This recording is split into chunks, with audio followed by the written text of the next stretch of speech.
6 പേരാണ് മിസ്സിംഗ് ആണ്. അതിൽ 3 പേര് കിട്ടി.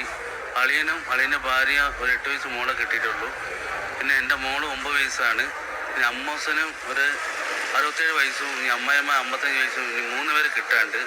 ഞങ്ങൾ 3 ദിവസമായിട്ട് ഇങ്ങനെ ഞങ്ങൾ നോക്കി നിൽക്കുകയാണ്. ഇതുവരെ കിട്ടിയിട്ടില്ല.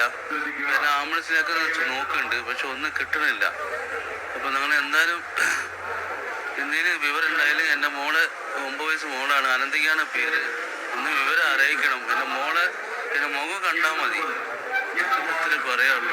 3 ദിവസമായിട്ട് ക്യാമ്പിൽ നിൽക്കുകയാണ്. ഉറക്കമില്ലാതെ മോളിങ്ങനെ നോക്കിക്കൊണ്ടിരിക്കുകയാണ്. മോളും 3 പേരെ കിട്ടാണ്ട് നോക്കിക്കൊണ്ടിരിക്കുകയാണ്. ഇത് കിട്ടിയില്ല. നിർബന്ധം കൊണ്ട് ഇവിടെ ചേർത്തിയതാണ്. 2 മാസം ആയിട്ടുള്ളൂ. നല്ല പഠിക്കുന്ന കുട്ടിയായിരുന്നു. ഇങ്ങനെ തേടിയാണ്, ഒന്നും കിട്ടിയില്ല. പക്ഷെ അയൽക്കാരെ കിട്ടിയാലൊന്ന് അറിയിക്കണം ഉറപ്പായിട്ടും.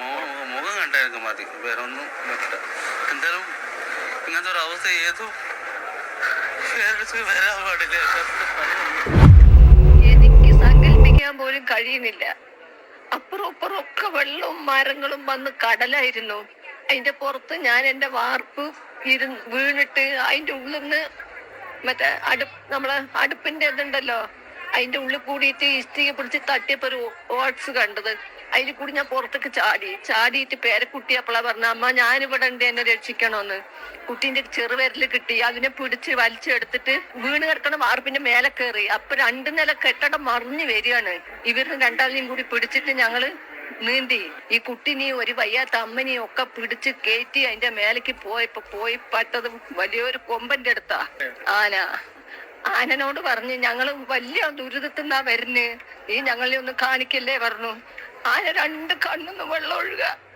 അതിന്റെ കാലും ചോട്ടിൽ നേരം വെളുക്കുന്നവരെ കിടന്നു. ഞങ്ങള് ദൂരത്തു നിന്നൊക്കെ എല്ലാരും വന്നു. പിന്നെ അവര് ഞങ്ങളെ കൊണ്ട് എത്തിച്ചത്. സ്കൂളിനോട് 5ാമത്തെ വീട് എൻ്റെ വീട്. അമ്മയും സുഖമില്ലാതെ ഇരിക്കുന്ന ആളാണ്. അമ്മയും ഞാനും ഭക്ഷണം കഴിച്ച് കിടന്നു. 1 മണി ഏകദേശം ആയി കാണും തോന്നുന്നു. എനിക്ക് ടൈമൊന്നും അറിയില്ല. 1 മണിയാവുന്ന തോന്നുമ്പോഴാണ് പൊട്ട് വരുന്നത്. അപ്പോൾ ഭയങ്കരമായിട്ട് സൗണ്ട് വന്ന് വീട്ടിൽ നിന്ന് കട്ടിൽ നിന്ന് ഇറങ്ങുമ്പോഴേക്കും ഒരു മുട്ടിൻ്റെ അത്ര വെള്ളവും ചളിയായി വീട്ടിനകത്ത്. അത് കഴിഞ്ഞ് പെട്ടെന്ന് ഞാൻ അമ്മേൻ്റെ റൂമിൽ പോയി അമ്മേനെ പോക്കുമ്പോഴേക്കും ഏകദേശം അരേൻ്റെ ലെവലിന് ചളിയും എല്ലാം ആയിരുന്നു. ഇപ്പോൾ ലൈറ്റെല്ലാം പോയി, ഒന്നും കാണാൻ കഴിയുന്നില്ല. എങ്ങനെയെങ്കിലും അമ്മേനെ സേഫ് ആക്കുന്നതാണ് എൻ്റെ ജീവിതത്തിൽ ഏറ്റവും ഇമ്പോർട്ടൻ്റ് ആയ കാര്യം എന്ന് പറഞ്ഞിട്ട് അമ്മേനെ ഞാൻ സേഫാക്കി. അങ്ങനെ അമ്മേനെ തോളിൽ കയറ്റിയിട്ട് ഞാൻ നേരെ ടെറസിൻ്റെ മുകളിൽ കയറി. ടെറസിൻ്റെ മുകളിൽ കയറി കഴിഞ്ഞപ്പോൾ നമ്മളെ വീടും ഒരു തെങ്ങും മാത്രമേ ഉള്ളൂ. മൊത്തം ഒരു പ്ലാന്റായി കിടന്നതാണ്. 10-48 സെൻറ്റ് സ്ഥലം അത്. ആ സ്ഥലം വീടും എല്ലാം ഉണ്ടായ അതിൽ ഒന്നുമില്ല. വീടും ഒരു തെങ്ങും മാത്രമുണ്ട്. ബാക്കിയെല്ലാം ഇതായി കിടക്കുന്നത്. ഫ്രണ്ടിൽ മരങ്ങൾ വന്ന് അടിഞ്ഞ് കിടക്കുന്നുണ്ട്. ഞാനും അമ്മേനോട് പറഞ്ഞു, ഇനി നമ്മൾ രക്ഷപ്പെടില്ല, നമ്മൾ പോവുകയാണ്, കഴിഞ്ഞു എന്ന് പറഞ്ഞു. നമ്മൾ ലാസ്റ്റ് അമ്മേനോട് ഞാൻ പറഞ്ഞു. അങ്ങനെ പിന്നെ എൻ്റെ തൊട്ട വീട്ടിൽ, പിന്നെ ഔസപ്പച്ചൻ്റെ വീട്ടിൽ കുറച്ച് പേര് ഓടി ഫസ്റ്റത്തെ പൊട്ടൽ കയറി. കുറേ വീട് ഓരോ ആൾക്കാർ, അതിലൊരു 10-25 ആൾക്കാർ അതിൽ വന്ന് ആ വീട്ടിൽ നിന്നു. അതിൽ വീടിൻ്റെ പകുതി പോയപ്പോൾ പകുതി ഒരു റൂമിൽ ഒരു 10-20 ആളായിട്ട് നിന്നിരുന്നു കട്ടിലിൻ്റെ മുകളിൽ. ആ ആൾക്കാർ എന്നോട് മൊബൈലും കൊണ്ട് ഇങ്ങനെ കാണിക്കുന്നത് സുദർശ എന്ന് പേര് വിളിച്ചിട്ട് എന്നെ ഒന്ന് രക്ഷപ്പെടുത്തുന്ന അവർ പറയുന്നുണ്ട്. അവരെ രക്ഷപ്പെടുത്താൻ എനിക്ക് കഴിയില്ല. ഞാനും എൻ്റെ അമ്മയും പോകുന്ന അവസരം നിന്നിരുന്നത്.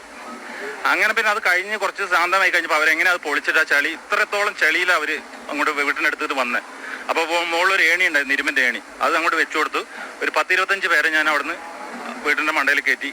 രാവിലെ വരെ ഞങ്ങൾ അതിൻ്റെ മുകളിൽ നിൽക്കുകയായിരുന്നു. രാവിലെ വന്നിട്ടാണ് ഫയർഫോഴ്സിൻ്റെ ആൾക്കാർ വന്നിട്ടാണ് ഞങ്ങളെ റെസ്ക്യൂവിൻ്റെ ടീമാണ് ഞങ്ങളങ്ങോട്ട് മാറ്റി പുറത്തോട്ട് രക്ഷിച്ചത്.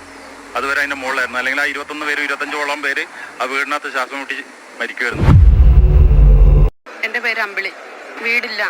വീടെന്ന് പറയാൻ വീടിരുന്ന സ്ഥലം പോലും തിരിച്ചറിയാൻ പറ്റാത്ത അവസ്ഥയിലാണ് ഞങ്ങൾ രക്ഷപ്പെട്ടത്. ഞങ്ങൾ ഒരു കൂട്ടുകാരൻ ഫോൺ വിളിച്ചിട്ടാണ് ഞങ്ങൾ എണീക്കുന്നത്. 1:30 മണിക്കാണ് ഇത് പൊട്ടുന്നതെന്ന് പറയുന്നു. 1:30ക്ക് ഞങ്ങൾ എണീറ്റു. അത് കഴിഞ്ഞിട്ടാണ് പൊട്ടിയത്. കാലാവസ്ഥ ഗവേഷകരുണ്ട്, അവരിവരുണ്ട്. എൻ്റെ ഉള്ള അറിവിൽ എത്ര ആൾക്കാരുണ്ട് ഈ മഴേനെ പറ്റി അറിയുന്നത്, അതിൻ്റെ ആഘാതം എത്രത്തോളം വനമേഖലയിൽ സംഭവിക്കാം. പക്ഷേ ഇതൊന്നും ഞങ്ങൾക്കൊരു റിപ്പോർട്ടോ പഞ്ചായത്ത് മാറി താമസിക്കണമെന്നോ ഒന്നും ഞങ്ങളോട് പറഞ്ഞിട്ടില്ല. ഞങ്ങൾ 3 പേരും കൂടി എനിക്ക് 5.5 വയസ്സുള്ള മോളെ കട്ടിലേന്ന് തന്നെ മണ്ണിൽ കുളിച്ച മോളെ എടുക്കുന്നത്. ഫുള്ള് മണ്ണായിരുന്നു. പപ്പേന്ന് പറഞ്ഞ കരഞ്ഞ് ചേട്ടായി വേഗം കൊടുത്ത് അതിനെ കൊട്ടിക്കുടഞ്ഞ് അങ്ങനെ ഞങ്ങൾ വാതിൽ തള്ളി തുറന്ന് പുറത്തുനിന്ന് പപ്പയും അമ്മയെ സിറ്റൗട്ടിൽ വന്ന് സഹായിച്ച് ഞങ്ങൾ തുറന്ന് പുറത്തിറങ്ങി നിൽക്കുമ്പോൾ വല്യമ്മ, ഞങ്ങൾ 6 പേരുണ്ടല്ലോ, 5 പേര് ഒരുമിച്ച് നിൽക്കുമ്പോൾ വല്യമ്മ റൂമിൽ ഒറ്റയ്ക്ക് പെട്ടുപോയി. ഒറ്റയ്ക്കാണ് കിടക്കുന്നത്. 90 സംതിങ് വയസ്സുണ്ട് വല്യമ്മയ്ക്ക്. വയ്യാത്ത അവസ്ഥയിലാണ് 2-3 മാസമായിട്ട്. നടക്കാൻ പോലും വയ്യ. അങ്ങനത്തെ ഒരു അവസ്ഥയിലാണ്. എന്നിട്ട് ആ റൂമിലേക്ക് പോയിട്ട് പ്ലൈവുഡിൻ്റെ വാതിലായതുകൊണ്ട് ഒരു തുള പോലെ ചവിട്ടി പൊളിച്ച് കീറി അതിൻ്റെ ഉള്ളിൽ കൂടി വലിച്ച് മരത്തിൻ്റെ ഇടയിൽ അമ്മമ്മ പട്ടിലേന്ന് താഴെ വീണ് മൂലയ്ക്ക് ഇങ്ങനെ വിറച്ച് കിടക്കായിരുന്നു. ഒരു പോറലൊന്നും ദൈവം വരുത്തിയില്ല. ആ കിടപ്പുള്ളൂ. അതിൽ നിന്ന് വലിച്ചെടുത്ത് ഫുള്ള് മരം വന്ന് അടിഞ്ഞായിരുന്നു റൂം. നമ്മളെ വീടിന്റെ ഫ്രണ്ടിൽ 2 വീട്ടുകാരുണ്ട്, ചേട്ടനെയും താമസിക്കുന്നത്. അവര് ഞങ്ങളെ കാണുന്നുണ്ട്. അപ്പൊ ഈ 2 വീട്ടുകാരെ വിളിച്ചപ്പോൾ ഇവർക്ക് വരാൻ പേടി. ഇവര് പോകുമോ, അവരെ രക്ഷിക്കാൻ പോകുമ്പോൾ അവരും കൂടി പോകുമോ എന്നുള്ള പേടിയിൽ അവർ വന്നില്ല. ഞങ്ങൾ അവിടെ നിൽക്കുക തന്നെ ഇവർ ഓടി രക്ഷപ്പെട്ടു. ഇവർക്ക് സമയം ഉണ്ടായിരുന്നു ഓടാനും പോകാനും. ഈ 2 വീട്ടുകാർ പോയി. അതിനുശേഷം തൊട്ട് താഴെ നാണിയമ്മ എന്ന് പറയും, നാണിയമ്മേൻ്റെ 2 മക്കൾ വന്നിട്ടാണ് ഞങ്ങൾ ഓരോരുത്തരും ധൈര്യത്തിൽ അവർ വന്ന് രക്ഷിച്ചു. ഒരാൾ പോയാൽ ഒരാൾ രക്ഷകരുണ്ടാവൂലേ, അങ്ങനെ ഈ 2 ചേട്ടനനിയന്മാർ അവരിവിടെ ഉണ്ട്.